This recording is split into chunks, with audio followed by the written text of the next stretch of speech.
पैसे जेब में आते वो पेट्रोल डाल के खाली हो जाता पूरा, और हमें बोलने से तो कोई कम करने वाला नहीं। पहले तो मैं 300 का डलाता था तो पूरे हफ्ते चलता था, अब तो मैं 300 का डलाता हूँ तो तीसरे दिन डलवाना पड़ता है। ये इंटरनेशनल क्राइसिस जैसे आया हुआ है पूरे दुनिया भर में, उसका इफेक्ट है। गृहिणी के क्या करेंगे, घर का बजट सारा लोगों को खराब हो चुका है। पहले कहाँ 78 रुपये और 75 रुपये लीटर मिला करता था, अभी 110-11 रुपये लीटर हो गया, तो बहुत कॉस्टली हो गया। आम लोग के लिए तो बहुत प्रॉब्लम है। मिडिल क्लास वालों बहुत अफेक्ट हो रहा था। सुबह गया था, शाम में खत्म हो जा रहा पेट्रोल। कमर्शियल व्हीकल्स है, मेरी भी कमर्शियल व्हीकल्स है, उसके भी बहुत ज़्यादा इफेक्ट होते जा रहा है। हमारा कुछ यानी पेट पानी के ऊपर में पूरा असर गिरता है और धंधा नहीं हो पाता है, और इसके और क्या भूखे मरने की नौबत आ रही है। इन्होंने अभी 4 महीने से बढ़ाया नहीं है, अभी तो ये तो और चलेगा, तो आगे वाले दिन तो और कठिन है। बहुत ही दिक्कत हो रहा है, इतना दाम बढ़ गया है, हम लोग कैसे चलाएंगे।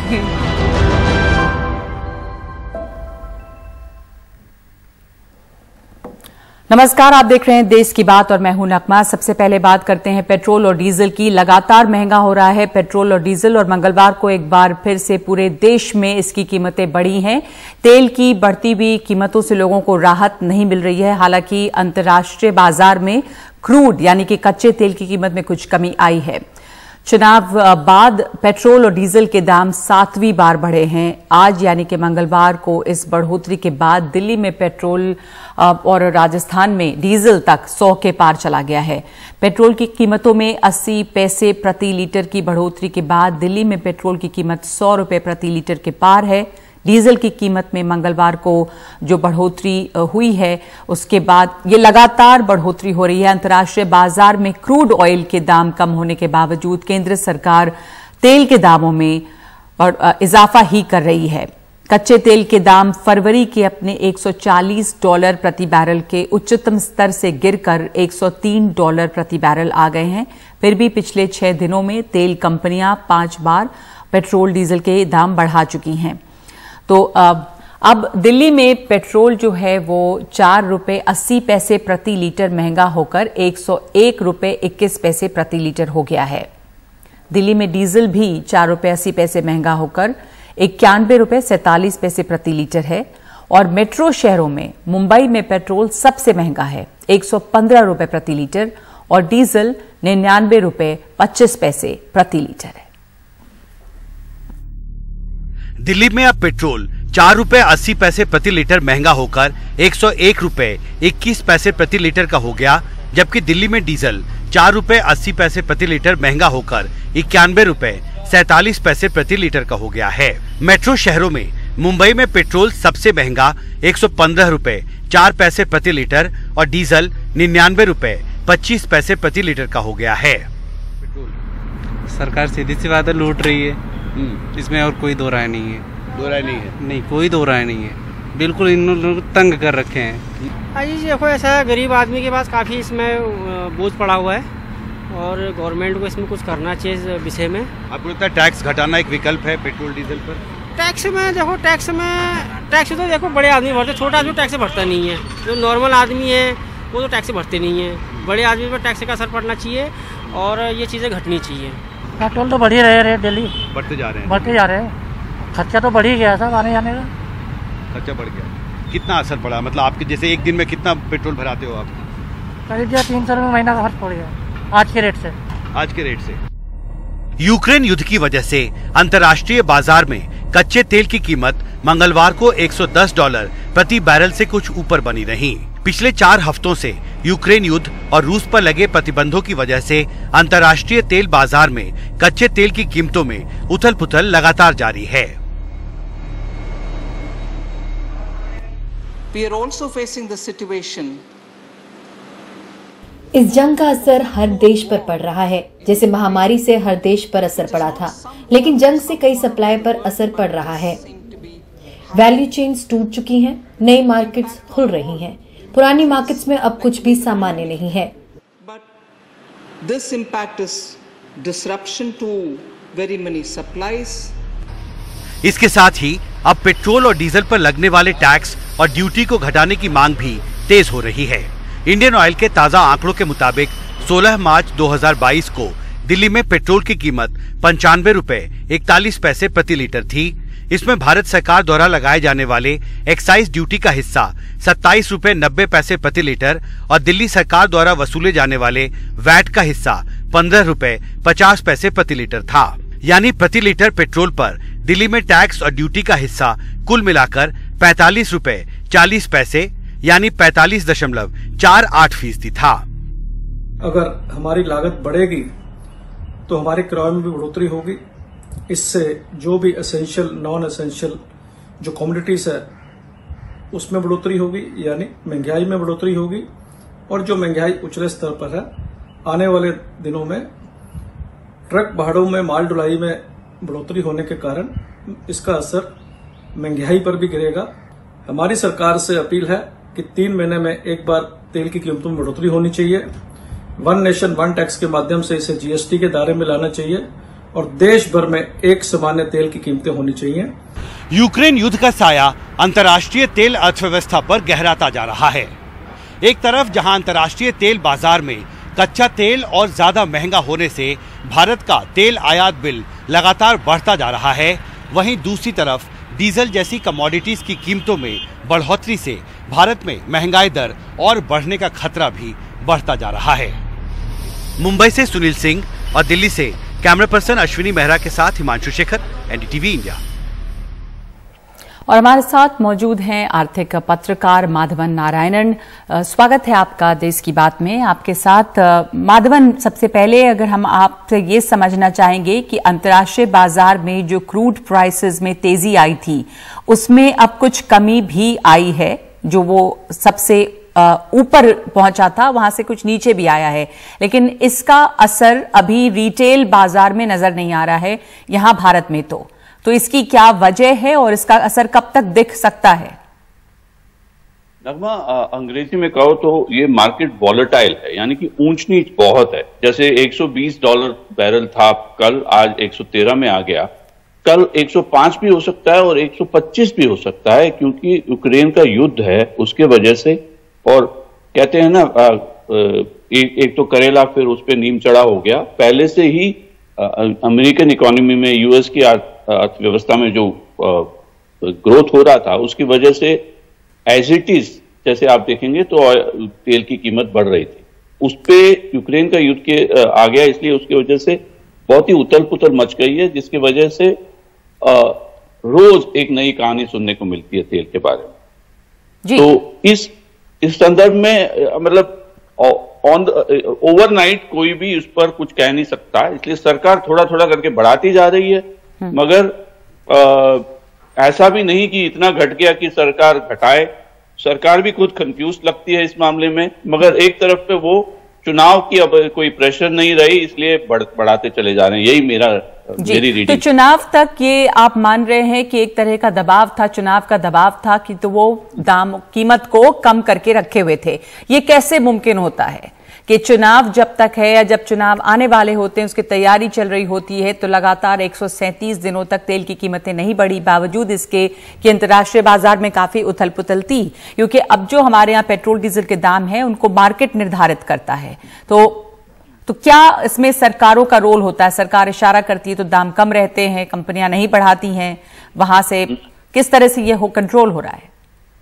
ऐसा है कि जो हमारे जो पब्लिक सेक्टर जो है, सार्वजनिक क्षेत्र के कंपनियां हैं, इंडियन ऑयल या ओएनजीसी हो या तो फिर पीपीसीएल और एचपीसीएल जैसी कंपनियां हैं, जब से आर्थिक सुधार हुआ है, सरकार का ये कहना है कि ये निजी क्षेत्र में नहीं है, सार्वजनिक क्षेत्र में है, मगर उनकी अपनी आजादी है निर्णय करने के लिए कि पेट्रोल की कीमत कितनी होनी चाहिए।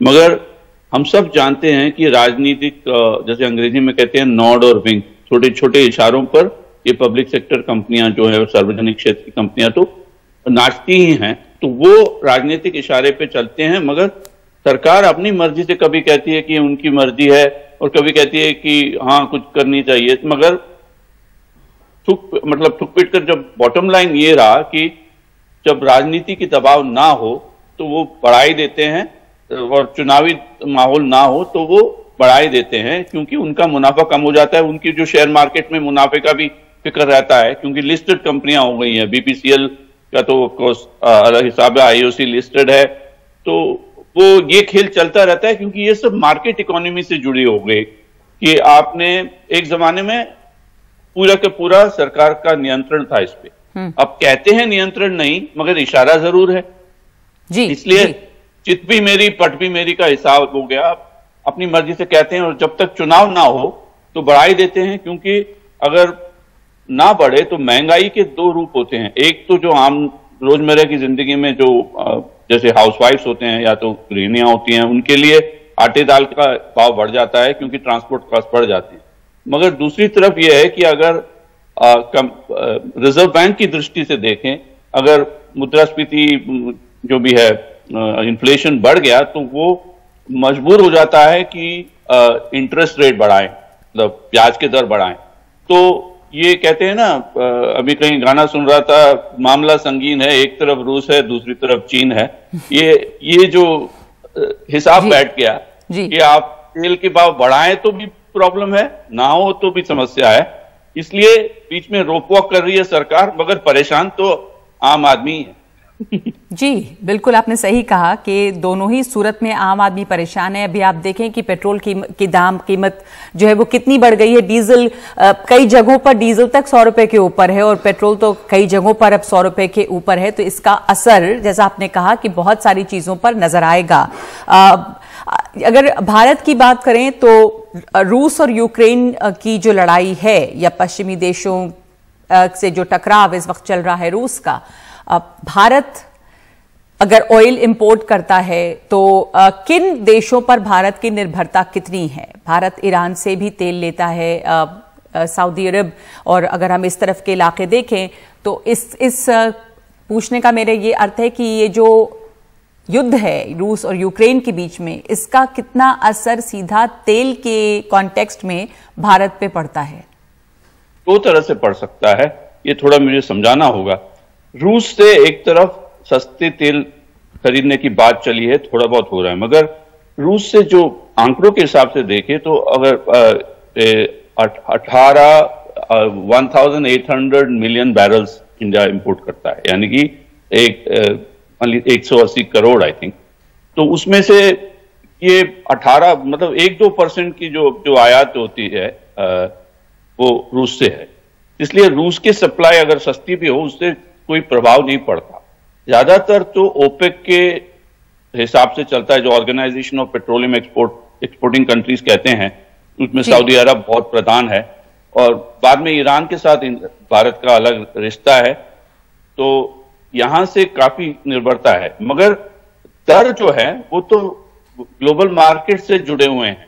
पहले के कुछ कॉन्ट्रैक्ट्स हैं जिसमें थोड़े सस्ते बहुत मिल जाएंगे तेल, मगर बेसिकली इस बात से आप मुकर नहीं सकते कि वर्ल्ड मार्केट में जो बेंचमार्क क्रूड जिसे कहते हैं, एक जो निफ्टी जैसे शेयर मार्केट में है, तो ब्रेंट जो है क्रूड का, तो ब्रेंट या फिर WTI अमेरिका का अपना बेंचमार्क है, इसके ऊपर ही चलते हैं पूरी ग्लोबल मार्केट। उससे भारत मतलब अलग नहीं रह सकता, कुछ न कुछ तो उसके साथ कैचअप करना ही पड़ता है, ऊंच हो या नीच। मगर दो बातें हमारी डोमेस्टिक हैं। एक तो है कि जीएसटी का सवाल जो आपकी रिपोर्ट ने कवर किया वो है, अगर जीएसटी में तालमेल बैठा दें और उसका रेट कम कर दें तो मगर राज्य सरकारों पर उस पर रेवेन्यू कम हो जाएगी तो वो परेशान हो जाएंगे। इसमें लोकल राजनीति आ जाती है। तो लोकल राजनीति और ग्लोबल प्राइस दोनों में संतुलन बनाने में सरकार को हमेशा ये प्रॉब्लम रहती है, तो उससे बना है। मगर अगर ग्लोबल मार्केट में ओपेक ने प्राइस बढ़ाया या तो आउटपुट बढ़ाया तो उससे अच्छा फायदा हो सकता है। मगर you can not run away from this fact कि आप भाग नहीं सकते कि ब्रेंट पर ही कायम है ये। ठीक है, तो ये जो पूरा अभी तेल का बाजार है उसमें काफी उथल पुथल है और अगर उसमें कमी भी आती है तो जैसा आपने कहा कि एक वॉलेटाइल मार्केट है, इसका कितना जल्दी असर पड़ सकता है यहाँ पे दामों में ये नहीं कहा जा सकता, लेकिन सरकारों को देखना होगा कि किस तरह वो इसमें एक बैलेंस, एक संतुलन बनाकर रखे, क्योंकि तेल की कीमतें तो लगातार हर रोज बढ़ रही हैं। चुनाव खत्म हुए उसके बाद से लगातार बढ़ रही हैं। जी एक बात है कि $600 बिलियन आजकल मतलब फॉरेन एक्सचेंज रिजर्व है भारत के पास। उसका वो जमाना गया जब बहुत डर के खेलता था भारत।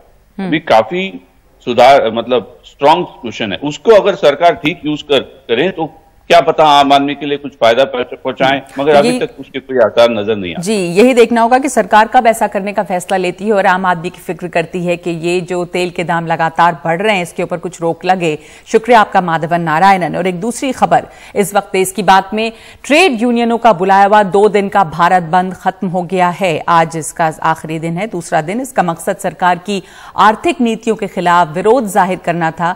देश के कुछ हिस्सों में बंद की वजह से सामान्य जनजीवन पे असर पड़ा। बंद में बैंकिंग, रोडवेज, बीमा और वित्तीय क्षेत्र के कर्मचारियों ने हिस्सा लिया। इनकी अहम मांगों में 4 श्रम कानूनों और जरूरी रक्षा सेवा अधिनियम को रद्द करना और सभी तरह के निजीकरण को खत्म करना है। एक मांग ये भी है कि जो परिवार आयकर के दायरे से बाहर हैं उन्हें 7,500 रुपए महीने का दिया जाए।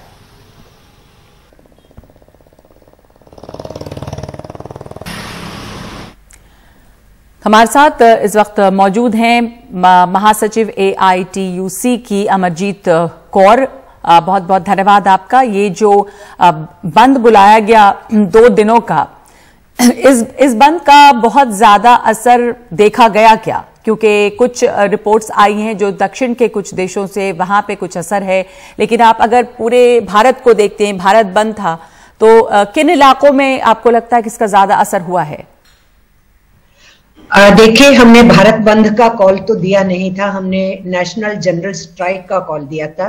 और हम चाहते थे कि हमारा इंडस्ट्रियल वर्कर्स, हमारा गवर्नमेंट डिपार्टमेंट्स का और पब्लिक सेक्टर्स का जो वर्कर है, एम्प्लॉई है, वो हड़ताल के ऊपर उतरे। और उसके साथ साथ ग्रामीण भारत का आह्वान संयुक्त किसान मोर्चा ने हमारे साथ मिलकर किया। तो हमारा जितना असंगठित मजदूर है, जो कि टोटल वर्कफोर्स का 92% पड़ता है, 92% है, वो सब सड़कों पे उतर सके। तो हम इसको इस ढंग से आंक रहे हैं कि औद्योगिक बंद के साथ साथ बहुत सारे पब्लिक सेक्टर्स में हड़ताल के साथ साथ कुछ गवर्नमेंट डिपार्टमेंट्स में भी हड़ताल के साथ साथ हमारा सारा का सारा अनऑर्गेनाइज्ड वर्कर सड़कों पे उतरा। और हमारे साथ मजदूर और किसान, जो खेत मजदूर और किसान भी जुड़े। तो हम इसको कामयाब जो है हड़ताल के रूप में देख रहे हैं। और आज दूसरे दिन भी इसका असर था। और इस हड़ताल का जो मकसद था, उसकी जो मुख्य बातें हैं, अगर वो समझा सकें हम लोगों को कि किस लिए ये बंद था, क्या चाहते हैं श्रमिक, और आप लोगों की जो मुख्य मांगे हैं वो क्या थी? देखिए, कुछ मुख्य मांगे तो आप ही ने अपने मुंह से बोल दी शुरू के अंदर, उसको ना रिपीट करके मैं ये कह रही हूँ। इसके अलावा हमारा कहना है कि जो ओल्ड पेंशन स्कीम है उसको बहाल किया जाए, नई पेंशन स्कीम को रद्द किया जाए।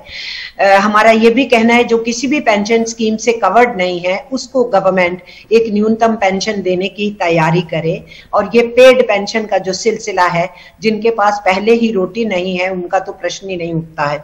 उसके अलावा महंगाई एक बहुत बड़ा मुद्दा है जिसके ऊपर अभी आप चर्चा कर रहे थे और एक पत्रकार साथी से वार्ता भी आप कर रहे थे। मैं ये समझती हूँ कि ये बहुत बड़ा मुद्दा है जब हमारे जॉब लॉसेस हो रहे हैं, जब नए जॉब्स निकाले नहीं जा रहे हैं। 60 लाख के करीब जो वेकेंट पोस्ट हैं सेंट्रल और स्टेट गवर्नमेंट्स की, वो खाली पड़ी हैं, उनको भरा नहीं जा रहा है। और हमारे बच्चों को रिपब्लिक डे वाले दिन भी रेलवे ट्रैक्स के ऊपर आंदोलन करने के लिए आना पड़ रहा है। तो ये भयावह स्थिति है जहां बेरोजगारी की दर पिछले हफ्ते में 12% बताई जा रही थी, 7.1 जिसपे हाहाकार मचा था, उससे कहीं ऊपर है। तो जॉब लॉस के साथ साथ नए लोग जो जॉब्स चाहते हैं उनके लिए जॉब्स का क्रिएट ना होना, तो घरों के अंदर रसोई का चलना काफी मुश्किल हुआ पड़ा है। ऐसे हालात में जो है वेज डिप्रेशन भी हुआ है। जो मजदूर 20,000 रुपए में काम करता था, आज उस मजदूर को दोबारा अगर वो एंट्री ले रहा है तो उसी को ही कहा जा रहा है 10,000, 11,000, 12,000 में करो, तो वेज डिप्रेशन भी हो गया। तो ये इस बुरी हालत के अंदर महंगाई की मार उससे और बढ़ गई है। सरकार को एक्साइज ड्यूटी कम करनी चाहिए क्योंकि पेट्रोल डीजल का बड़ा कैस्केडिंग इफेक्ट होता है। ये आम लोग जो इस्तेमाल करते हैं उनपे भी है, और जो भाड़ा बढ़ता है तो हर दाम जो भी चीजें लद के आती हैं उनका बढ़ता है, और लोगों का जो वाहन में चलना है वो महंगा हो जाता है, तो ये तो कमर तोड़ने वाली बात है। गवर्नमेंट को एक्साइज ड्यूटी जो है वो इस पे कम करनी चाहिए। तो महंगाई एक बहुत बड़ा मुद्दा है और हम ये समझते हैं कि जो पिछली सरकारें थी वो जितना लेती थी, ये गवर्नमेंट उससे 4 गुना 5 गुना एक्साइज ड्यूटी ले रही है, तो उसको कम कर सकती है।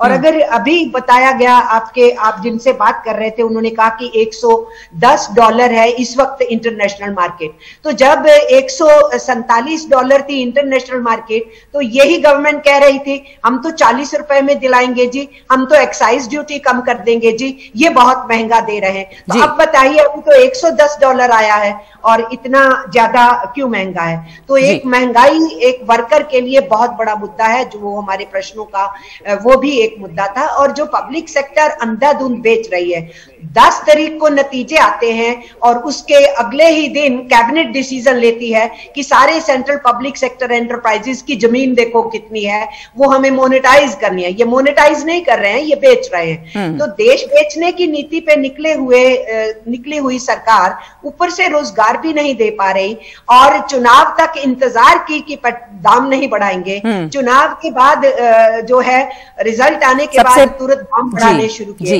मैं एक बात कहूंगी नगमा जी कि हालत देश की काफी एक खस्ता कर दी थी, कोरोना आ गया तो सारा ठीकरा कोरोना पे फोड़ दिया।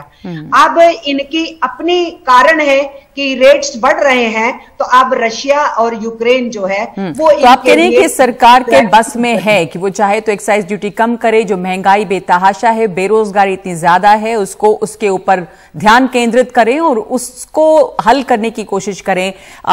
एक न एक बहाना, अब रूस और यूक्रेन की बात आपने कही कि वो बहाना है और उस पर ठीकरा ना फोड़ें। धन्यवाद आपका इस बातचीत के लिए। देश की बात में इस वक्त एक ब्रेक का है। ब्रेक के बाद नीलामी एप्स बनाने वालों को क्यों मिली है जमानत।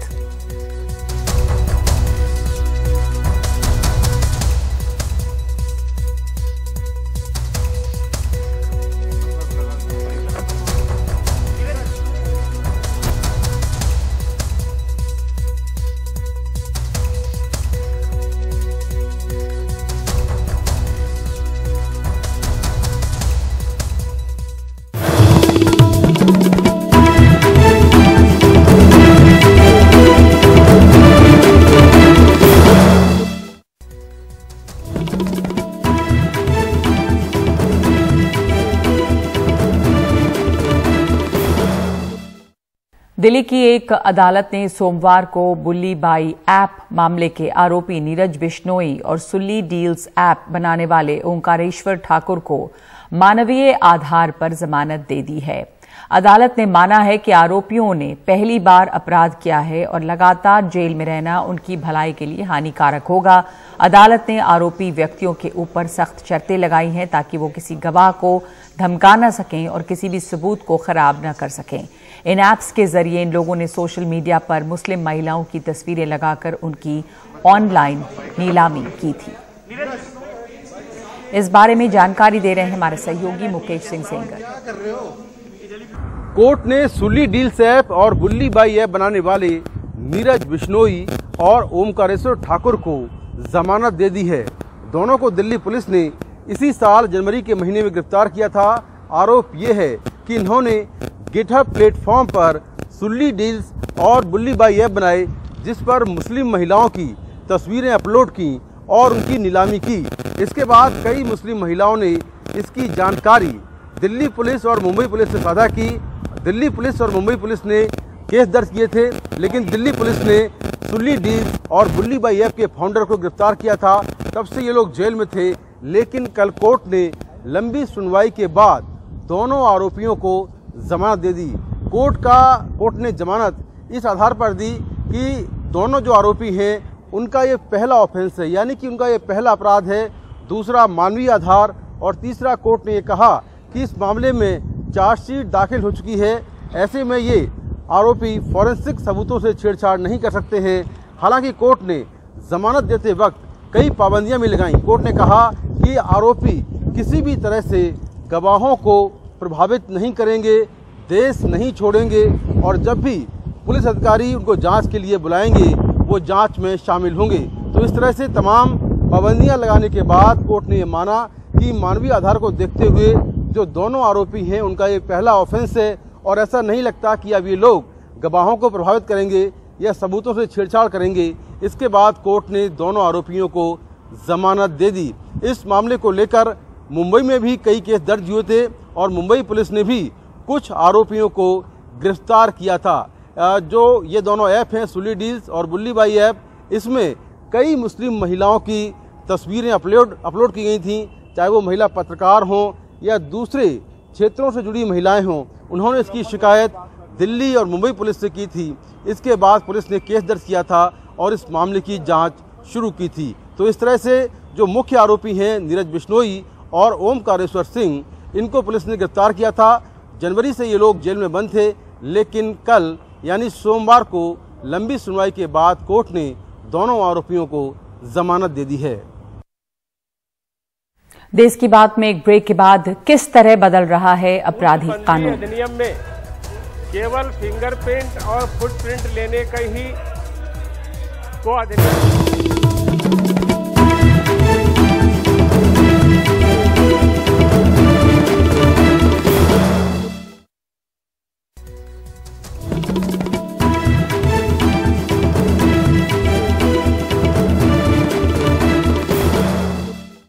लोकसभा में आज क्रिमिनल प्रोसीजर बिल 2022 पेश किया गया। ये बिल केंद्रीय गृह मंत्री अजय मिश्रा टेनी ने पेश किया। अगर ये बिल कानून बन जाता है तो अपराधियों और हिरासत में लिए गए लोगों की पहचान से जुड़ी जानकारियों का रिकॉर्ड पुलिस रख पाएगी। विपक्ष ने इस बिल का सख्त विरोध किया है। बंदी अधिनियम में केवल फिंगरप्रिंट और फुटप्रिंट लेने का ही को अधिनियमित किया गया था। लोकसभा में विपक्ष उस विधेयक पर हंगामा कर रहा है जिसके जरिए सरकार 120 साल पुराना एक आपराधिक कानून बदलने की तैयारी में है। उसे अंदेशा है कि दंड प्रक्रिया पहचान विधेयक अगर कानून बन गया तो लोगों की निजता दांव पर लग जाएगी। मैं भी पर्सनली अपोज करने का नोटिस दिया था, लेकिन 6-7 लोग बात किए तो स्पीकर और नहीं चाहता था। लेकिन मैं जो कहना चाहता था कि इसमें 3-4 बड़े प्रॉब्लम है इस बिल में।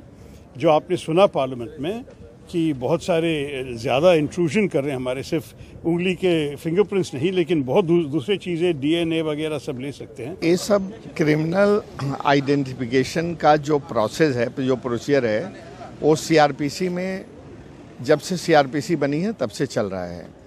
हाँ, टाइम टू टाइम कुछ चीज़ों की ज़रूरत पड़ती है वक्त के साथ, जैसे टेक्नोलॉजी हमारी बढ़ रही है, एडवांसमेंट हो रहा है, कुछ चीज़ों की ज़रूरत पड़ती है।